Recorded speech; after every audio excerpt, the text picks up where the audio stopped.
Hello, my name is Julie, and today I'm unexpectedly unhauling a lot of books. So normally at the end of a calendar year, I go through and reorganize all of my bookshelves in one day, maybe a weekend if it takes that long. But that's when I take away any books that I didn't like in the year or books that I just don't want on my shelves anymore and put everything where it needs to be. But I was staying at my mom's over the holiday weekend and I was cleaning my room because it desperately needed it, and I finally turned to my bookshelf and I was like, this needs to go. I just started pulling off books with reckless abandon, not really caring, and just picking out books that didn't spark joy anymore because it was saddening me. It was like burdening me how much my shelves at my childhood bedroom specifically didn't reflect who I was as a reader anymore, because it's kind of books that I had kept when I was a teenager. I have 10 to 15 books here that I have decided I am going to be giving a new home to. If you are actually interested in any of these books, I'm going to be listing them on my Pango, which I will link to that down below. It's a place where you can resell your books and kind of be your own used bookstore. None of these are bad books.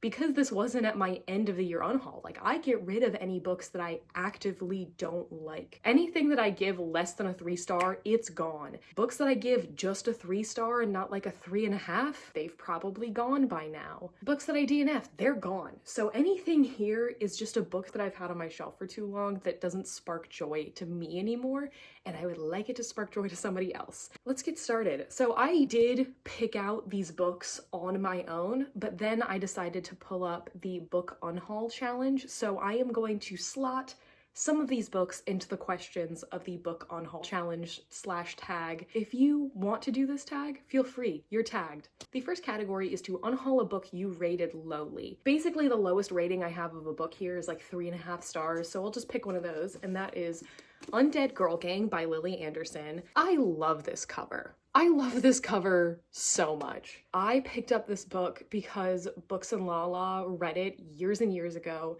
and I was interested in it because she had good things to say about it, and it was not available from my library because it's not a popular enough book. So I ended up getting this on a discount from Book Outlet. So I wouldn't have bought this book anyways because I just wanted to get it from my library. So this is about our main character, Mila Flores, who is a teenager. She's Wiccan and fat, and she kind of doesn't fit in with other people. And then a couple popular girls at her school die, and she performs a ritual that brings them back from the dead. I think I was expecting more of like a revenge-y plot from this, and there is sort of the who did this to this girl's plot, but it's a little bit more like girlfriend group than I was expecting for a zombie book. I mean, seriously, one of my favorite covers, but I just didn't have strong feelings about it when I got it, and I just kind of don't want it on my shelves anymore. Question number 2 is a book that you changed your mind about. And this one's kind of sad. This is one of the reasons that I don't get rid of books, is because I feel guilty about getting rid of them for one reason or another. Like a family member got it for me,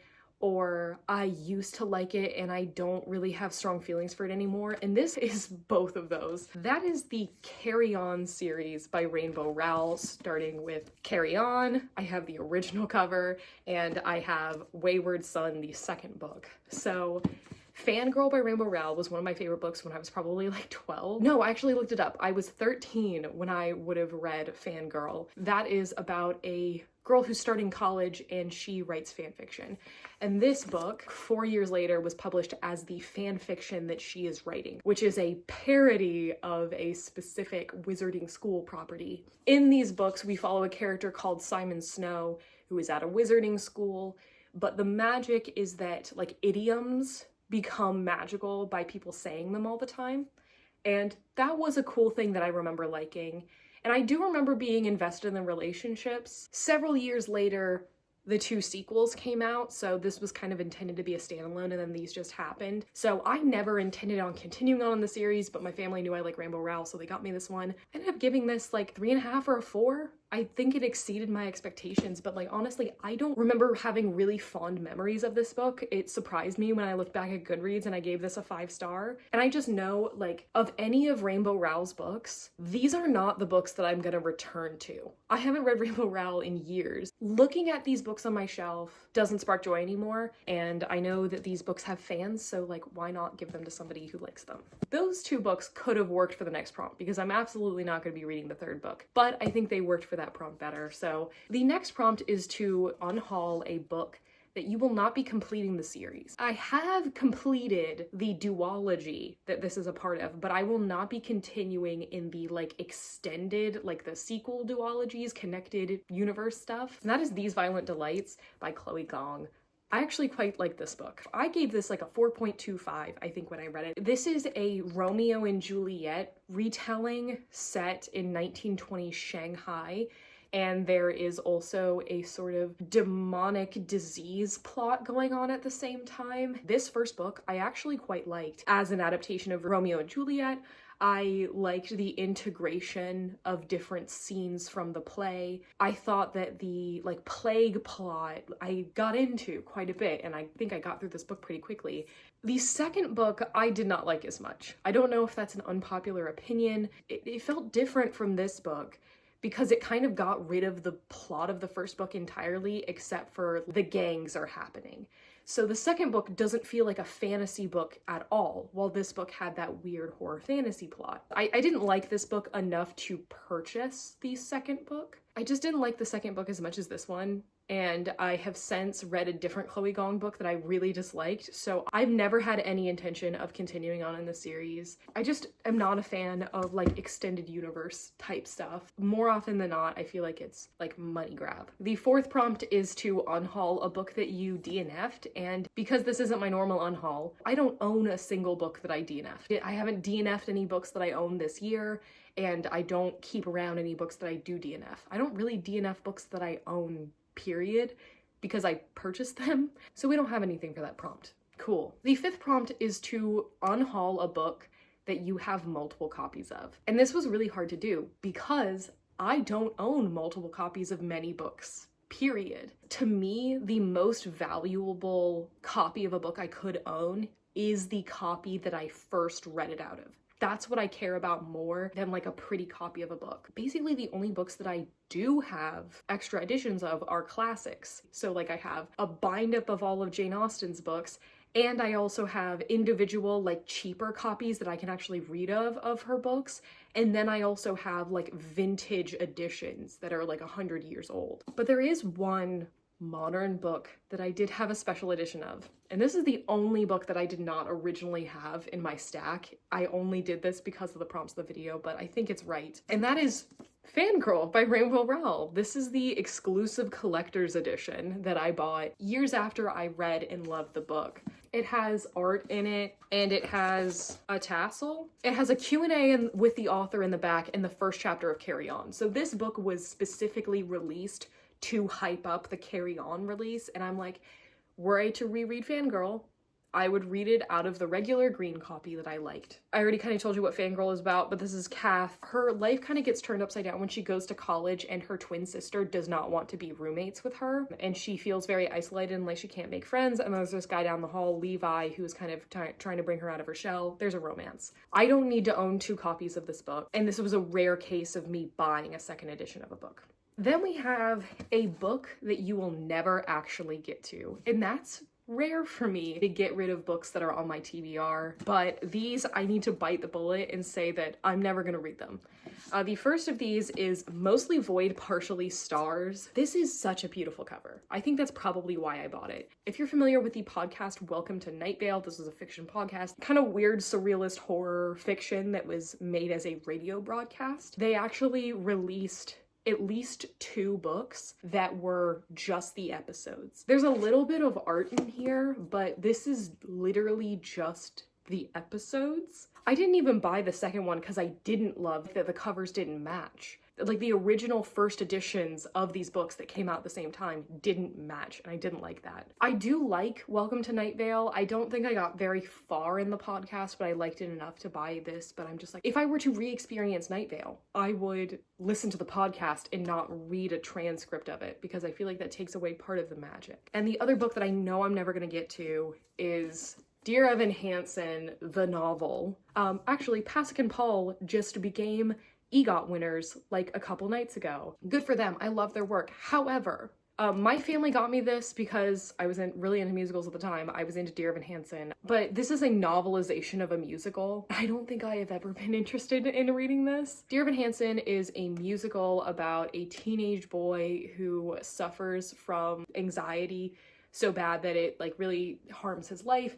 He is told by a therapist to write letters to himself, and he prints off one of these letters at school, and this kid who he barely knows, whose sister he has a crush on, takes the letter, starts making fun of him with it, and just goes off with it. And that person ends up taking their own life with that letter to Evan Hansen on his body. Evan just decides to lie to the family and say that he was actually best friends with this guy who he didn't even know. Chaos ensues, but again, these two are adaptations of other mediums, so I'm not really interested in reading books that are adaptations of things. The next prompt is to unhaul a book that you bought because of the hype. A couple of books could have gone here, but this is how the cards fell.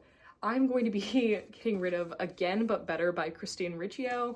This is, I think this is, was this the Target edition? It has the toast. If you're unfamiliar, I'm surprised because Christine Riccio was one of the most popular booktubers of all time. She still does some videos, but not as often, and it's more about writing stuff. And she was my favorite booktuber for several years. And this was her debut novel. Our main character, Shane, has been doing college like the right way. She's just been getting good grades and having a really tame life, and she decides to shake up her life by going to like a study abroad program. Then she starts like messing things up. I would not have bought this book if it was not Christine's book. And while reading it, I could tell, even as, you know, a teenager who was a big fan of this person, I was like, this is a very self-insert book. To someone who had followed her online for years, it was very clear that this character was just a version of herself. She's not really trying to hide that, but I was kind of just having more fun reading something that my friend wrote, and I just kind of don't want this anymore because, like, I don't think that this book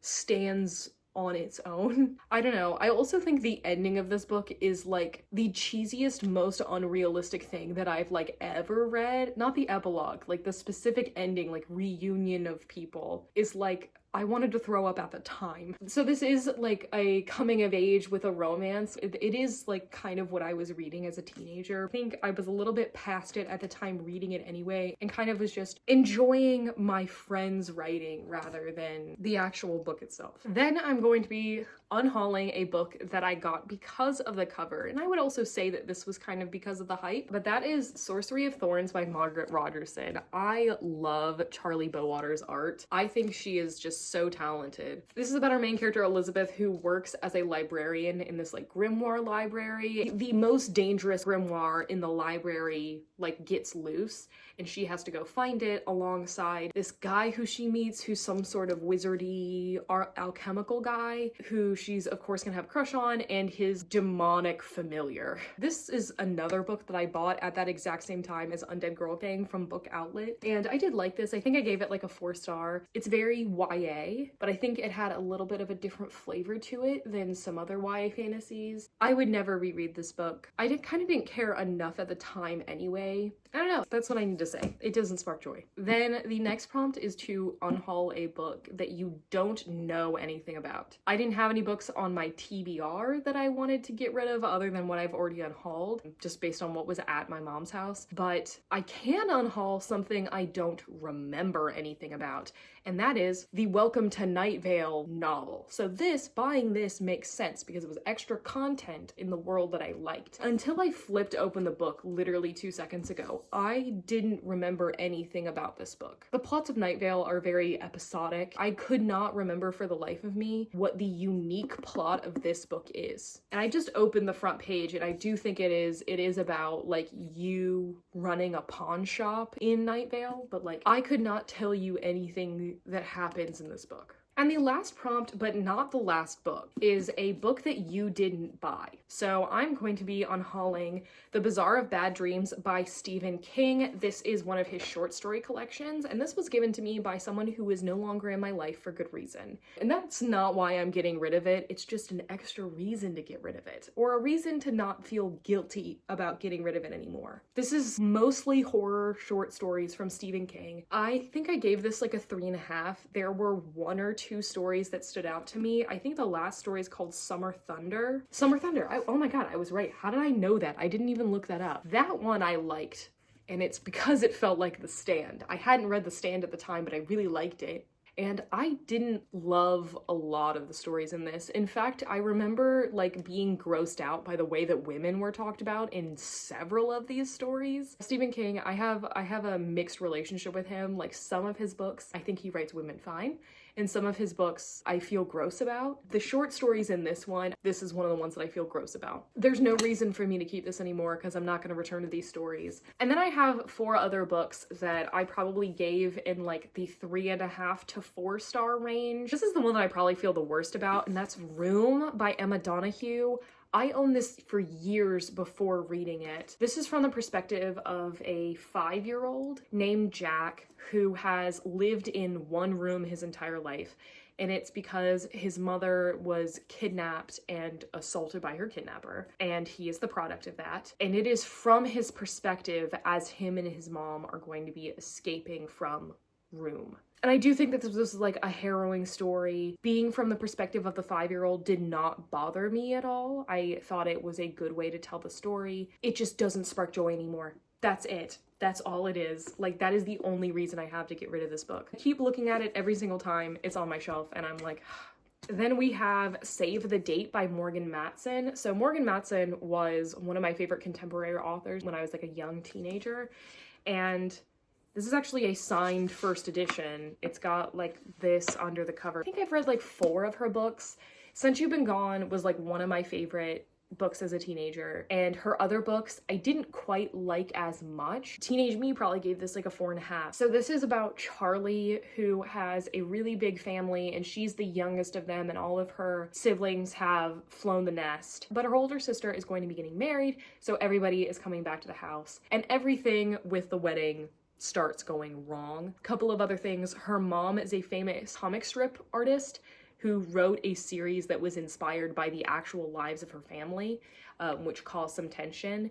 And also one of the people who works for the catering business is very cute and she likes him. There's a couple of scenes that I can remember from this book, but ultimately, like, this wasn't even my favorite Morgan Matson, so why do I own it? I would rather give it to a teenage girl who would enjoy the story more than me having it. Then we have The Apocalypse of Elena Mendoza by Sean David Hutchinson. Sean David Hutchinson wrote one of the most impactful books of my life, and that is We Are the Ants. I adore that book. It really, I think, formed a lot of my reading taste and just was like the first time I read anything like it. I read We Are the Ants and I gave it a 5. I read At the Edge of the Universe and I gave it like a 4. And then I read this one and I gave it in the family of a 3. This was like the first book that I read out of a reading slump when I was in high school. And even then, I just didn't love it as much as his other books, and I kind of kept it because it was an author that I liked rather than me liking the story. But this is about our main character, Elena Mendoza, who is the only person known to have ever been born, what's parthenogenesis? Yeah, oh my god, I knew that word. Or a virgin birth, which it has been scientifically explained how she was able to come about, but it's not scientifically explained why she has the ability to heal some people, and then she keeps performing miracles. There's a lot of really strange things that take place in this book, and I think that that is something that I could have liked, but ultimately I don't think I loved the execution of this, and I wasn't as emotionally invested in this story as I was in his other 2 books that I've read. And the last book I'm going to be getting rid of is The Winter of the Witch by Catherine Arden, which is kind of surprising. I do like Catherine Arden. I consider The Bear and the Nightingale to be like, that's like a fantasy book that I recommend all the time. But in truth, each of the installments of the series I liked less than the last. Like this, where I gave 543, I believe I also gave 543 to this series. This is about our main character Vasya, who lives in Russia during the medieval period when Christianity is starting to put its claws into everywhere, and a priest has come to her village and is trying to convert everybody. Meanwhile, she's like the only person who can still see the spirits of Russian folklore that are all around her, and she's trying to save them. I loved book 1. I loved how insular it felt, and it had such a strong atmosphere and vibe, and I was really emotionally attached to it. And the next 2 books in the series, they kind of separate themselves from the first book, like both geographically, but also tonally and everything else. So I really love the first book. I only own the 3rd book. I don't need to own only my least favorite book in a series. I don't think there was anything super wrong. I don't think this was like a massively disappointing ending. I think the series just decided to focus on the things that I cared less about. So those are all of the books that I have decided to unhaul. It's a big old stack. Can I pick them up? Oh, one of them fell out. Can I? No. But those are all the books that I am going to be unhauling. If you would like to have any of the books, again, you can check out my Pango down below before I give them to a local used bookstore or any free little libraries in my area. And if you'd like to do the Book Unhaul tag, consider yourself tagged by me. I will leave all of the prompts in the description as well. But that's all that I have for today. If you would like to follow me anywhere, you can find me at the link in the description. And if you would like to keep watching my videos, you can hit that subscribe button for me. I'd really appreciate it. And as always, I will see you in the next one.